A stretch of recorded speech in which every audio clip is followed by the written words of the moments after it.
Hello everyone, welcome to Study Insight. আজি আমি এই ক্লাছৰ জৰিয়তে 17 ডিচেম্বৰৰ ইম্পৰ্টেণ্ট কাৰেণ্ট এফেয়াৰ্ছবিলাক আলোচনা কৰিম। আজি আলোচনা কৰিবলৈ টপিকবিলাক এনেকুৱা ধৰণৰ। আপোনালোকে এইখিনি নিশ্চয় নিউজত শুনি আছে যে MGNৰেগাৰ নামটো সলনি কৰিবলৈ বিচৰা হৈছে বা লোৱা হৈছে। তাৰ ওপৰত আমি আলোচনা কৰিম, তাৰ লগতে আৰু কি সলনি হ'ব। মাজুলী ইৰোজনৰ ওপৰত এইখিনি নিউজ এটা আহি আছে, আজি এডিটৰিয়েল এটা আহিছে, সেইটো বিষয়ে পঢ়িম। ইণ্ডিয়াৰ গ্ল'বেল এম্বিশ্যন টেকন'লজি আৰু ছায়েন্স আৰু টেকন'লজিৰ লগত বা ইন'ভেশ্যনৰ লগত কি আছে তাৰ এটা এডিটৰিয়েল আহিছে, আমি সেইটো আলোচনা কৰিম। ইয়াৰ উপৰি এখন বিলৰ কথা অকণমান পঢ়ি ল'ম, সেইখন হৈছে শান্তি বিল। শান্তি বিলৰ বিষয়ে পঢ়িম, বিজয় দিৱসৰ বিষয়ে পঢ়িম আৰু কেইটামান ওৱান লাইনাৰ আছে, আমি সেইখিনিও ভালকৈ আলোচনা কৰিম।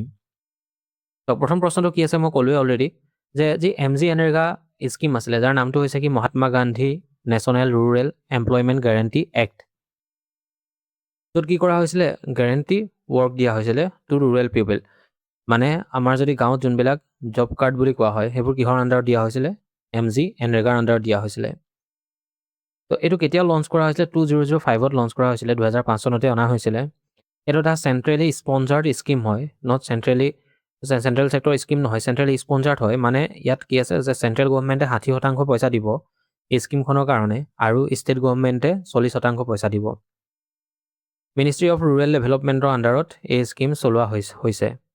ইয়াত কি কৰা হয় যে এনি ৰুৰেল হাউচহোল্ড মেম্বাৰ, ঘৰৰ কোনোবা এজন মেম্বাৰ গাঁও অঞ্চলৰ যাৰ বয়স 18 বছৰতকৈ বেছি, তেওঁ এই কামৰ বাবে এপ্লাই কৰিব পাৰিব। সমগ্ৰ ভাৰততে ই এপ্লাই হ'ব except places date R fully urban, নগৰৰ অঞ্চলৰ বাদে। এতিয়া এই MGNৰেগাৰ জৰিয়তে ধৰি লওক পুখুৰী এটা খন্দা হ'ল, ক'ৰবাত ঘৰ বনোৱা হ'ল। এতিয়া তাত পুখুৰীটো সঠিক হিচাপত খন্দা হৈছে নে নাই হোৱা, তাত সঠিক পইচা লাগিছে নে নাই হোৱা, সেইবিলাক নিৰীক্ষণ কৰা হয় কাৰ জৰিয়তে, গ্ৰাম সভাৰ জৰিয়তে। গ্ৰাম সভাই ছ'চিয়েল অডিট কৰা হয়, পঞ্চায়তৰ মানুহলৈ বা সেই গাঁওখনৰ মানুহলৈ অডিট কৰা হয়, তাক কি বুলি কোৱা হয়, ছ'চিয়েল অডিট বুলি কৰা হয়। তাৰ জৰিয়তে ইয়াৰ একাউণ্টেবিলিটি বৰ্তাই ৰাখে।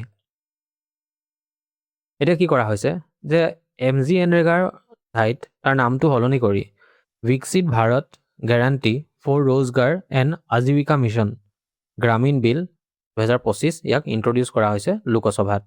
ই কি কৰিব, মই ক'লোৱে অলৰেডি যে যি 20 বছৰীয়া পুৰণি MGNৰেগা আছে তাক ৰিপ্লেচ কৰিব।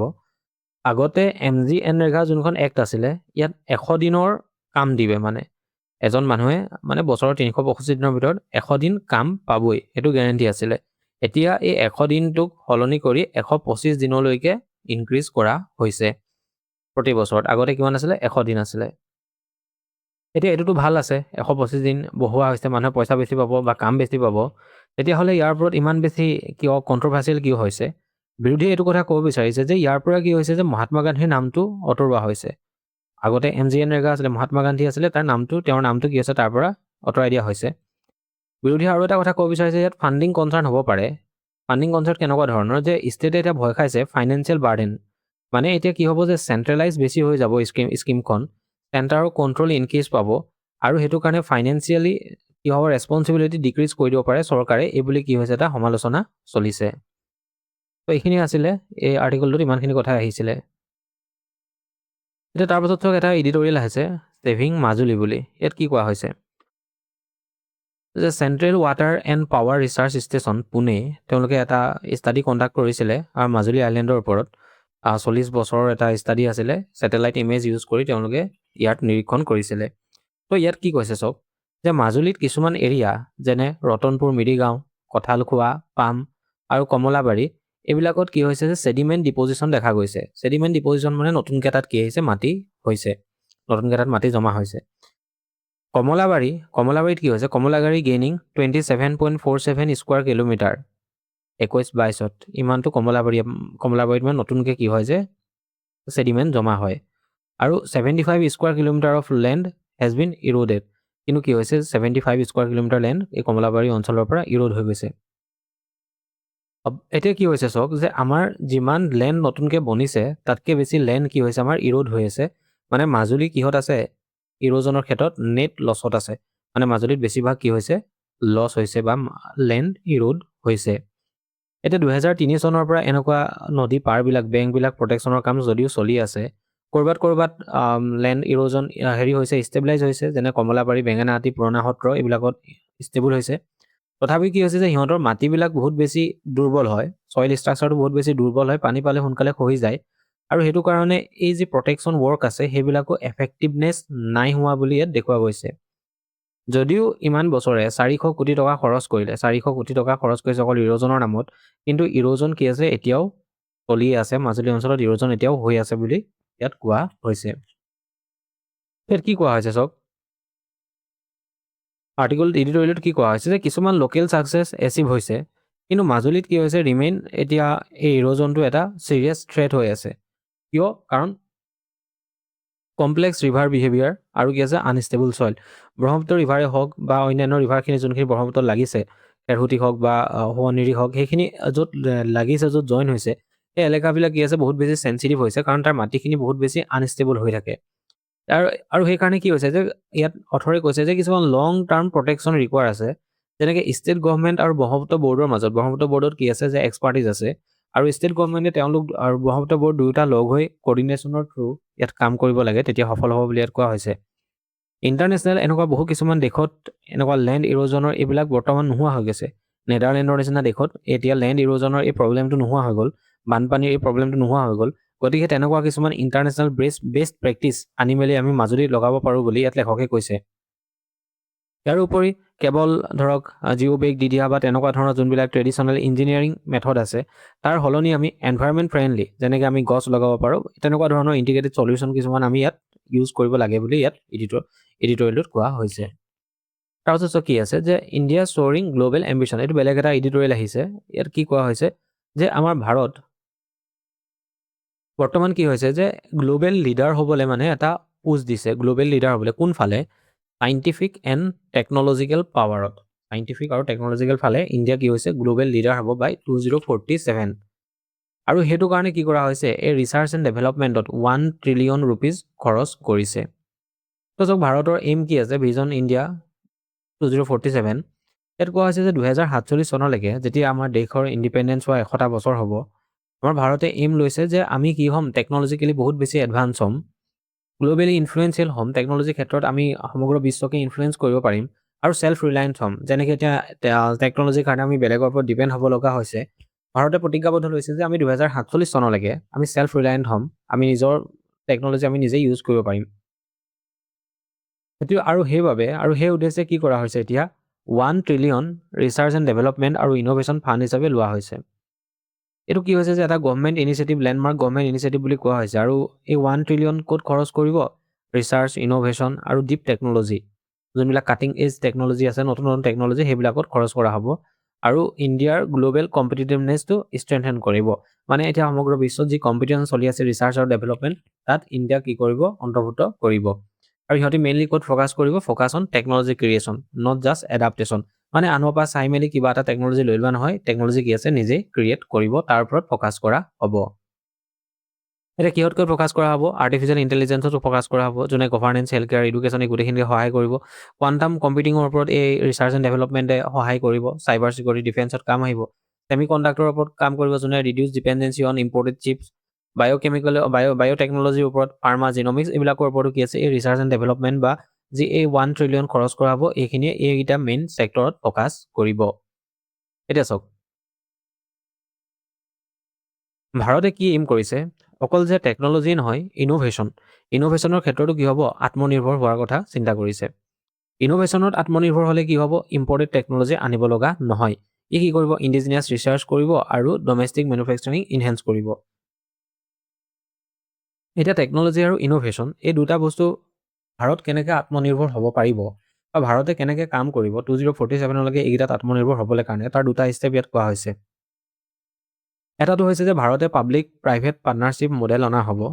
আগতে কি আছিলে, ৰিচাৰ্চ আৰু ডেভেলপমেণ্টৰ কাৰণে অকল গভৰ্ণমেণ্টে পইচা খৰচ কৰিছিলে। ভাৰতত এইটো আটাইতকৈ দুখ লগা কথা যে চাইনা বা US-ত মেক্সিমাম ফাণ্ডিং ক'ৰ পৰা আহে, ৰিচাৰ্চ আৰু ডেভেলপমেণ্টৰ কাৰণে প্ৰাইভেট ছেক্টৰৰ পৰা আহে। কিন্তু ভাৰতত সেই প্ৰাইভেট ছেক্টৰৰ ডমিনেঞ্চটো ৰিচাৰ্চ আৰু ডেভেলপমেণ্টত বহুত বেছি কম। মই যদি কওঁ একদম নেগলিজিবল, তেতিয়াও ভুল কোৱা নহ'ব। গভৰ্ণমেণ্টে পইচা ফাণ্ড কৰে, কিন্তু গভৰ্ণমেণ্টৰ ওচৰত ইমানো টকা নাই যে ৰিচাৰ্চ আৰু ডেভেলপমেণ্টৰ কাৰণে পইচা দিব। তো এতিয়া এই ফাণ্ডটোৰ জৰিয়তে কি কৰা হ'ব, পাব্লিক প্ৰাইভেট পাৰ্টনাৰশ্বিপ, মানে গভৰ্ণমেণ্ট আৰু কোন আছে প্ৰাইভেট কোম্পানীবিলাকো মিলি মেলি এতিয়া কি কৰিব, কাম কৰিব। যেনেকৈ বিভিন্ন ধৰণৰ একাডেমিয়া যোনবিলাক আছে সিহঁতক লগত ল'ব, ৰিচাৰ্চ ইনষ্টিটিউট আছে সিহঁতক লগত ল'ব, প্ৰাইভেট কোম্পানীজ আছে সিহঁতক লগত ল'ব আৰু গভৰ্ণমেণ্টে কি কৰিব গ্ৰাণ্ট দিব ভেঞ্চাৰ কেপিটেল ছাপৰ্ট দিব কিবা এটা ধৰক ইন'ভেশ্যন বা কোনোবা এটা কোম্পানী কিবা এটা টেকন'লজি উলিয়াইছে যোনটো ৰিস্ক আছে লছ হোৱাৰ চান্স আছে তেতিয়া তাত গভৰ্ণমেণ্টে কি কৰিব পইচা দিব যে তোমালোকে কৰা এনেকৈ উদগনিমূলক পইচা দিব সিহঁতক তাৰোপৰি কো ইনভেষ্টমেণ্ট মডেল আনিব মানে দুটা একেলগে মিলি গভৰ্ণমেণ্ট আৰু প্ৰাইভেট দুটা একেলগে মিলি ইয়াত কাম কৰিব ইয়াৰ উপৰি কি কৰিব আমাৰ ভাৰতৰ য়ং পপুলেশ্যন আমাৰ ভাৰতৰ ষ্ট্ৰেংথটো কি যে আমাৰ যিমানখিনি চাইণ্টিষ্ট আছে ইঞ্জিনিয়াৰ আছে এণ্টাৰপ্ৰেনাৰ আছে মেক্সিমাম কি হৈছে য়ং পপুলেশ্যন কিন্তু তেওঁলোকক কি লাগে ৰিচাৰ্চ ইনফ্ৰাষ্ট্ৰাকচাৰ লাগে এতিয়া যদি অসমতে কয় অসমত যিমানখিনি বিজ্ঞানী আছে আপুনি যদি চাই ভালকৈ আমাৰ ইয়াত কি নাই ৰিচাৰ্চ ইনফ্ৰাষ্ট্ৰাকচাৰ এনেকুৱা ধৰণৰ নাই মেডিকেলৰ ক্ষেত্ৰতো কি আছে অকল ইয়াত লাহোৱালত এটা ৰিচাৰ্চ চেণ্টাৰ আছে বহুত কম আছে তো গতিকে এতিয়া কি কৰা হ'ব ৰিচাৰ্চ ইনফ্ৰাষ্ট্ৰাকচাৰ ডেভেলপমেণ্ট কৰা হ'ব স্কিল ডেভেলপমেণ্ট কৰা হ'ব তেওঁলোকৰ আৰু ইয়াৰ বাবে কি কৰা হৈছে নেশ্যনেল ৰিচাৰ্চ ফাউণ্ডেশ্যন বনোৱা হৈছে য'ত কি কৰা হ'ব এনেকুৱা ধৰণৰ এডভান্স ৰিচাৰ্চ কোঅৰ্ডিনেট কৰা হ'ব মানে এডভান্স ৰিচাৰ্চ তাত কৰা হ'ব আৰু ইউনিভাৰ্চিটিবিলাকক ষ্ট্ৰেংথেন কৰা হ'ব যাতে ইণ্ডাষ্ট্ৰি লিংক মানে তেওঁলোকে যাতে ইণ্ডাষ্ট্ৰি লিংক মানে স্কিল দিব পাৰে ইউনিভাৰ্চিটিবিলাকে আৰু promote regional institution including north east and Assam তো এইখিনি ষ্টেপ লৈ আমাৰ অসম কি হ'ব পাৰিব বা ভাৰত কি হ'ব পাৰিব এই টেকন'লজিৰ ক্ষেত্ৰত বা ইন'ভেশ্যনৰ ক্ষেত্ৰত বা ছায়েন্স এণ্ড টেকন'লজিৰ ক্ষেত্ৰত কি হ'ব পাৰিব ছেল্ফ ৰিলায়েঞ্চ হ'ব পাৰিব এতিয়া চাওক কিন্তু এই ৰিচাৰ্চ এণ্ড ডেভেলপমেণ্টত স্পেণ্ড কৰিবলৈ যাওঁতে বা ৰিচাৰ্চ এণ্ড ডেভেলপমেণ্টত ছেল্ফ লিডাৰ হ'বলৈ যোৱাৰ আগতে ভাৰতৰ আগত কিছুমান প্ৰব্লেম আছে যেনেকৈ ভাৰতত এতিয়া ৰিচাৰ্চ এণ্ড ডেভেলপমেণ্টত কিমান খৰচ হয় জানেনে 0.7% অফ GDP খৰচ হয় যদি আমি USA বা যদি আমি চাইনাৰ কথা চাওঁ USতো নাই বুলিও চাগে 9 পৰা 10ৰ ওচৰত খৰচ হয় চাইনাটো ঠিক সেই হিচাপত 4 পৰা 5% খৰচ হয় ৰিচাৰ্চ আৰু ডেভেলপমেণ্টত গতিকে আমাৰ ভাৰততো কি আছে যে এই GDP পৰ্চনটো ৰিচাৰ্চ আৰু ডেভেলপমেণ্টত বঢ়াব লাগে বুলি এই এডিটৰিয়েলটোত কোৱা হৈছে তো এইখিনিয়ে কথা আছিলে ইয়াৰ জৰিয়তে ভাৰতৰ 2047 চনলৈকে ভাৰতৰ কি এইম হয় ৰিচাৰ্চ আৰু ডেভেলপমেণ্ট বা চাইণ্টিফিক ইন'ভেশ্যনৰ ক্ষেত্ৰত সেইখিনি কথা আছিলে আমি কেনেকৈ এচিভ কৰিম এইকেইটা আছিলে তো এইখিনি আছিলে এই এডিটৰিয়েলৰ জৰিয়তে তাৰপাছত নেক্সট চাওক এটা বাতৰি আছে যে কংগ্ৰেছৰ হুইপে ask MPs to present in Lok Sabha for next 3 days কাৰণ এইকেইদিন লোকসভাত কি আছে বহুত কিছুমান ইম্পৰ্টেণ্ট বিল আহিব তো সেইবিলাকৰ কাৰণে তাত আলোচনা কৰিবলৈ MP সকলক তাত উপস্থিত আহিব কৈছে কংগ্ৰেছ এতিয়া আমাৰ এই নিউজটো ইম্পৰ্টেণ্ট নহয় কিন্তু ইয়াত এখন বিলৰ কথা উল্লেখ আছে চাওক শান্তি বিল আমি শান্তি বিলখনৰ বিষয়ে পঢ়ি ল'ম শান্তি ষ্টেণ্ড ফৰ কিহৰ কাৰণে sustainable harnessing and advancement of nuclear energy for transforming India bill 2025 এইটো হৈছে শান্তি এই দিনৰ নিচিনা এক্সামত ইয়াৰ ফুল ফৰ্ম আহি যাব পাৰে শান্তিৰ ফুল ফৰ্ম এতিয়া শান্তি বিলখনত কি অনা হৈছিলে চব নিউক্লিয়াৰ এনাৰ্জিৰ ক্ষেত্ৰত ৰিলেটেড হৈছে এতিয়া আমাৰ ভাৰতৰ নিউক্লিয়াৰ এনাৰ্জিৰ কাৰণে যোনটো ল আছে সেই ল বহুত পুৰণা এটা ল আছিলে সেইটো হৈছে এটমিক এনাৰ্জি এক্ট 1962 এতিয়া তাক অভাৰথ্ৰ কৰি বা তাক অভাৰহল কৰি বা তাক বাইপাছ কৰি এতিয়া এখন বিল অনা হৈছে এইখন হৈছে শান্তি বিল 2025 এই বিলখনে কি সহায় কৰিব আমাৰ ভাৰতৰ এটা লক্ষ্য আছে যে 2047লৈকে আমাৰ ভাৰতে 100 গিগাৱাট কি কৰিব নিউক্লিয়াৰ এনাৰ্জি উৎপন্ন কৰিব 100 গিগাৱাট বাই 2047 আৰু তাৰ কাৰণে কি আছে এই শান্তি বিলখন এটা কি ষ্টন হ'ব বুলি ইয়াত কোৱা হৈছে তো এই বিলখনৰ দুটা মেইন প্ৰভিজন আমি চাই লওঁ এটাটো হৈছে ই কি কৰিব প্ৰাইভেট ছেক্টৰ পাৰ্টিচিপেশ্যন ইনক্ৰিজ কৰিব আগতে কি আছিলে নিউক্লিয়াৰ এনাৰ্জিৰ ক্ষেত্ৰত কেৱল মাত্ৰ মনোপলি আছিলে ডিপাৰ্টমেণ্ট অফ এটমিক এনাৰ্জি মই যদি কওঁ তেতিয়াহ'লে কি আছিলে গভৰ্ণমেণ্টৰ এটা ডিপাৰ্টমেণ্টৰ মনোপলি আছিলে তেওঁলোকে ৰিয়েক্টৰ লগাব তেওঁলোকে ইকুইপমেণ্ট আনিব তেওঁলোকে সকলোখিনি কাম কৰিব কিন্তু এতিয়া কি হৈছে যে প্ৰথমবাৰৰ কাৰণে প্ৰাইভেট ছেক্টৰ পাৰ্টিচিপেশ্যন ইনক্ৰিজ কৰিছে for the first time private কোম্পানীজে আহিব পাৰিব তেওঁলোকে কি কৰিব bill on operate and decommission মানে বন্ধ কৰি দিয়া nuclear power plants and reactor এই গোটেইখিনি কোনে কৰিব প্ৰাইভেটে কৰিব আগতে যোনে কৰিছিলে চৰকাৰে কৰি আছিলে বা ডিপাৰ্টমেণ্ট অফ এটমিক এনাৰ্জি কৰি আছিলে এতিয়া 2 নম্বৰ কি আছে ইউনিফাইড ৰেগুলেটৰী ফ্ৰেমৱৰ্ক মানে সিহঁতে কি কৰিব মডাৰ্ণ লিগেল ষ্ট্ৰাকচাৰ যোনে ৰিপ্লেচ কৰিব ফ্ৰেগমেণ্টেড লজ এতিয়া চব ভালে কি আছে আগতে নিউক্লিয়াৰ এনাৰ্জিক নিয়ন্ত্ৰণ কৰিবলৈ বা নিউক্লিয়াৰ এনাৰ্জি য'ত প্লেণ্ট আছে বা য'ত ৰিয়েক্টৰ আছে ইহঁতক মানে বা যোন তাৰ লগত জড়িত হৈ আছে সিহঁতক নিয়ন্ত্ৰণ কৰিবলৈ কি আছে যে দুখন এক্ট আছিলে এখন হৈছে এটমিক এনাৰ্জি এক্ট 1962 আৰু এখন হৈছে civil liability for nuclear damage act 2010 এই এনেকুৱা ধৰণৰ দুখন তিনিখন এক্ট থকাতকৈ এতিয়া কি আছে যে শান্তি বিল আনিছে আৰু শান্তি বিলে কি কৰিব এটা ৰেগুলেটৰী অথৰিটি বনাব যাৰ নামটো কি হ'ব atomic energy regulatory board AERB, যোনে ছেফটি আৰু কমপ্লায়েন্স এই গোটেইখিনি লক্ষ্য কৰিব। এতিয়া ছেফটি কেনেকুৱা ধৰণৰ চাওক, ধৰি লওক যে আমাৰ ইয়াত যিকোনো এটা ধৰণৰ নিউক্লিয়াৰ পাৱাৰ প্লেণ্ট আছে। এই নিউক্লিয়াৰ পাৱাৰ প্লেণ্টটো বা আমাৰ ইয়াৰ পৰা নিউক্লিয়াৰ এনাৰ্জি ওলাই ধৰক নিউক্লিয়াৰ পাৱাৰ প্লেণ্টটোৰ পৰা এই নিউক্লিয়াৰ পাৱাৰ প্লেণ্টটোত কেনেবাকৈ যদি এক্সিডেণ্ট হ'বলৈ হয়, সেই এক্সিডেণ্টৰ কাৰণে কোন দোষী হ'ব, কোন লাইবিল হ'ব, সেই গোটেইখিনি ক'ত বৰ্ণনা কৰা হৈছিলে civil liability for nuclear damage act 2010। CLND এই এক্টখনৰ জৰিয়তে লাইবিলিটি এই এক্টখনৰ জৰিয়তে কোৱা হৈছিলে যে তোমালোকৰ তাত যদি থকা নিউক্লিয়াৰ পাৱাৰ প্লেণ্টৰ এক্সিডেণ্ট হয়, তেতিয়াহ'লে তাৰ বাবে লাইবুল হ'ব কোন, যোন অপাৰেটৰ আছে অপাৰেটৰ লাইবুল হ'ব, যোনে চলাই আছে সেই লাইবুল হ'ব। কিন্তু অপাৰেটৰে তাত আৰু এটা ছেকশ্যন আছিলে যে অপাৰেটৰে যদি ভাবে যে ছাপ্লাইৰ কিবা ভুল হৈছে, ধৰি লওক ৰাছিয়াৰ কোনোবাই যেনিবা বস্তু ছাপ্লাই দিছে, সেই ছাপ্লাইৰ কিবা ভুলৰ বাবে কি হৈছে যে আমাৰ ইয়াত অঘটনটো ঘটিলে, তেতিয়া সেই ছাপ্লায়াৰ বা ৰাছিয়াৰ সেই কোম্পানীটোৱে কি হ'ব লাগিব, ভৰিব লাগিব। এই বিলখনত তেনেকুৱা আছিলে। এতিয়া যোনখন শান্তি বিল আনিছে, তো শান্তি বিলত কি কৰা হৈছে যে ছাপ্লাইৰ ওপৰত কোনো ধৰণৰ ভুল নাথাকে, চললি কোন ৰেছপনচিবল হ'ব যদি নিউক্লিয়াৰ এক্সিডেণ্ট হয়, চললি ৰেছপনচিবল হ'ব অপাৰেটৰ, যোনে চলাই আছে তেওঁ ৰেছপনচিবল হ'ব। সেই প্ৰভিজনটো তাত অনা হৈছে। ইয়াৰ জৰিয়তে কি হ'ব, এতিয়া বিদেশী যোনবিলাক কোম্পানীয়ে আমাৰ ভাৰতৰ নিউক্লিয়াৰ এনাৰ্জি এই ছেক্টৰটোত ইনভেষ্ট কৰিবলৈ ভয় খাই আছিলে, কাৰণ যদি কেনেবা এক্সিডেণ্ট হ'ব লগা হয় তেওঁলোক লাইবল হ'ব লাগিব, তেওঁলোকে বহুত কোটি কোটি টকা দিব লাগিব। এতিয়া সেই বস্তুটো নাইকিয়া হ'ল, বিদেশী ইনভেষ্টৰৰ মনৰ পৰা সেই ভয়টো আঁতৰিলে, আৰু সিহঁতে এতিয়া কি কৰিব, ভাৰতত ফাণ্ডিং কৰিব পাৰিব ফৰ নিউক্লিয়াৰ এনাৰ্জিৰ কাৰণে। আৰু ই কি কৰিব, অভাৰঅল আমাৰ ভাৰতৰ যি সপোন আছে, ভাৰতৰ যি লক্ষ্য আছে 2047 চনলৈকে 100 গিগাৱাট নিউক্লিয়াৰ এনাৰ্জি উৎপন্ন কৰা, সেইটোক সফল কৰিব বুলি ইয়াৰ জৰিয়তে কোৱা হৈছে। তাৰপাছত চাওক, বিজয় দিৱস হৈ গৈছিলে, আপোনালোকে নিশ্চয় জানে বিজয় দিৱস কেতিয়া পতা হয়, 16 ডিচেম্বৰ তাৰিখে পতা হয়। কিয় পতা হয়, কাৰণ সেইদিনাখন আমাৰ 1971 চনত ভাৰত পাকিস্তানৰ যুদ্ধত ভাৰত জয়ী হৈছিলে। সেই উদ্দেশ্যে আমাৰ এই জয়ীক কি কৰা হয় যে চেলিব্ৰেট কৰি বিজয় দিৱস পতা হয়। আৰু তেতিয়া কি হৈছিলে যে ক্ৰিয়েশ্যন অফ বাংলাদেশ হৈছিলে। তো 16 ডিচেম্বৰত কি হৈছিলে, 93,000 পাকিস্তানী সৈন্যই চাৰেণ্ডাৰ কৰিছিলে ভাৰতীয় সেনাৰ আগত। ক'ত কৰিছিলে, চাৰেণ্ডাৰ ইন ঢাকা। আৰু আমাৰ ভাৰতীয় সেনাৰ কোনে লিড দিছিলে, লেফটেনেণ্ট জেনেৰেল জগজিত সিং আৰোৰা, আৰু পাকিস্তানী ফ'ৰ্চ কোন আছিলে, লেফটেনেণ্ট জেনেৰেল AK নিয়াজী। তো এই যি যুদ্ধ হৈছিলে 1971ত, তাৰ এণ্ডটো কেনেকৈ হৈছিলে, এখন এগ্ৰিমেণ্ট আছিলে, আপোনালোকে নিশ্চয় জানে এইবিলাক, চিমলা এগ্ৰিমেণ্ট হৈছিলে। চিমলা এগ্ৰিমেণ্ট নিউজত আছিলে। চিমলা এগ্ৰিমেণ্ট কাৰ মাজত হৈছিলে, আমাৰ ভাৰতৰ প্ৰধানমন্ত্ৰী ইন্দিৰা গান্ধী আৰু পাকিস্তানৰ প্ৰধানমন্ত্ৰী জুলফিকাৰ আলী ভুট্টোৰ মাজত হৈছিলে। এতিয়া এই চিমলা এগ্ৰিমেণ্টত মেইন প্ৰভিজনকেইটা কি আছিলে, ইয়াত কোৱা হৈছিলে যে যিমান ভাৰত আৰু পাকিস্তানৰ মাজত যদি ভৱিষ্যতে কিবা ডিছপিউট হয়, তেতিয়াহ'লে সেই ডিছপিউট কি হৈছে যে বাইলেটাৰেলি, মানে ভাৰত আৰু পাকিস্তানে কথা পাতিয়ে তাক সমাধান কৰিব। কোনো ধৰণৰ থাৰ্ড পাৰ্টি তাত মেডিয়েশ্যন কৰা নহয়, কোনো ধৰণৰ থাৰ্ড পাৰ্টি তাত ভৰোৱা নহয়। লাইন অফ কণ্ট্ৰলৰ কথা কোৱা হৈছে 1971ত। 1971ৰ আগলৈকে জম্মু এণ্ড কাশ্মীৰক, যোনখিনি আমাৰ কাশ্মীৰৰ যোনখিনি অংশ পাকিস্তানে দখল কৰি থৈছে, তাত কি আছিলে যে চিজ ফায়াৰ লাইন টনা হৈছিলে। আৰু সেই চিজ ফায়াৰ লাইনডালক 1971ত কি কৰি দিয়া হয়, LOC কৰি দিয়া হয়, লাইন অফ কণ্ট্ৰল কৰি দিয়া হয়।